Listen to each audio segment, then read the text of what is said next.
Hi everybody, this is Lynn from Creative Concept Crafts with this week's design, and it's the beautiful poppy design. Floral collection. There are 7 different sizes in the flower. 4 sizes of those are also in the skeleton flower. There are 2 leaf sizes, flipped over left and right, 2 flower buds and 2 buds without the flower colour in. So it's a beautiful collection, and I find that it's going to be useful for several projects. I'm showing you one project that's going to be coming at the end of the video, and I've also got another one in mind. So I've already sort of pre-prepared. This is the largest of the flowers. I'm not sure if it's 3 or 3.5 inches. I've already glittered most of it, but somebody did ask how I did the glittering, so I'm going to cover that in this video as well. So when you cut out, you've just got the petals with the cut sections. Just using the bone folder between your thumb and your finger, just slide down from the center where there's a curve in it and just to the edge of where the cut is. So I'm going to do that 4 times going down, and then turn the flower over, and we're going to repeat the same thing on the other half of the petal. So you've got 4 parts of the petal go up and 4 parts go down. Now on the smaller ones I've actually done everything coming up the way, but on this particular one and on the larger flowers I've done it in the 2 parts. Then you can just about see the glittered edging on where I haven't gone all the way around, but I've just done it round the curve. I've already done half of the large skeleton there.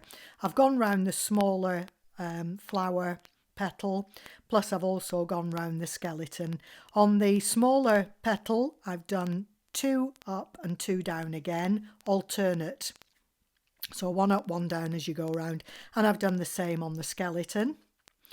And if you look at the tiny ones, those I've just curved them inwards towards the centre of the flower.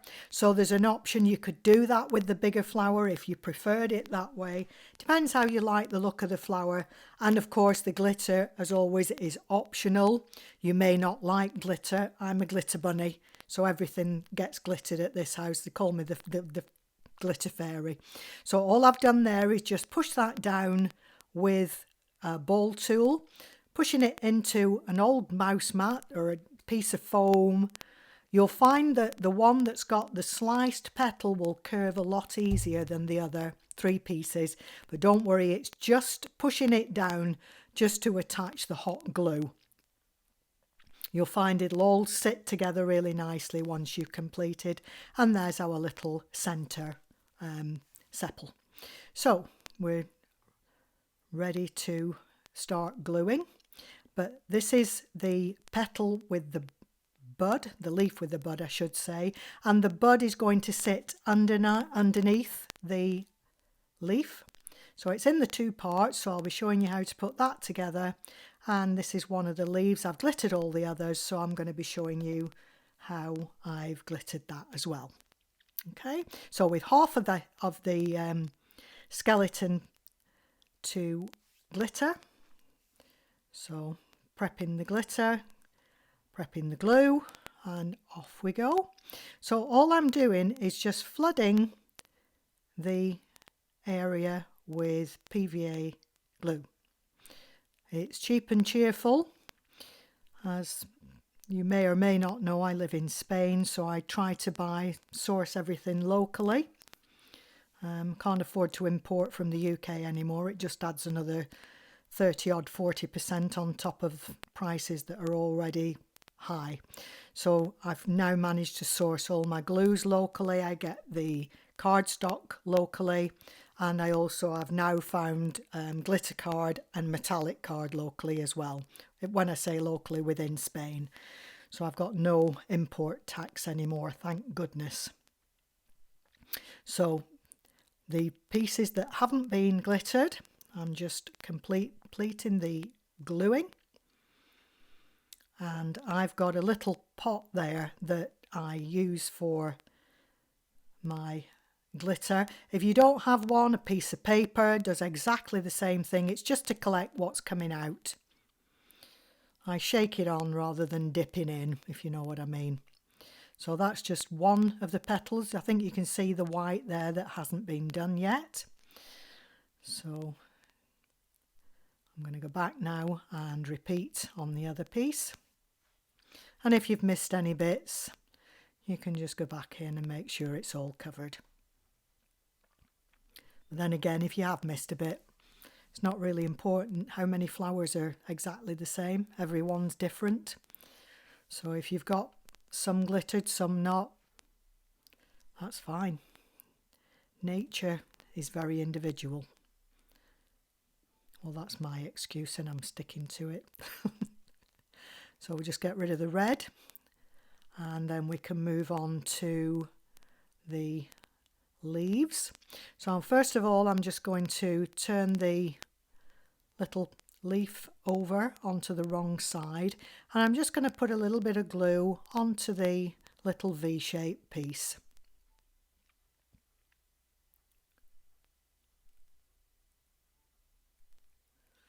Okay, doesn't have to be completely covered, it's just enough to hold. And you'll find that the little bud is wider at one end than the other.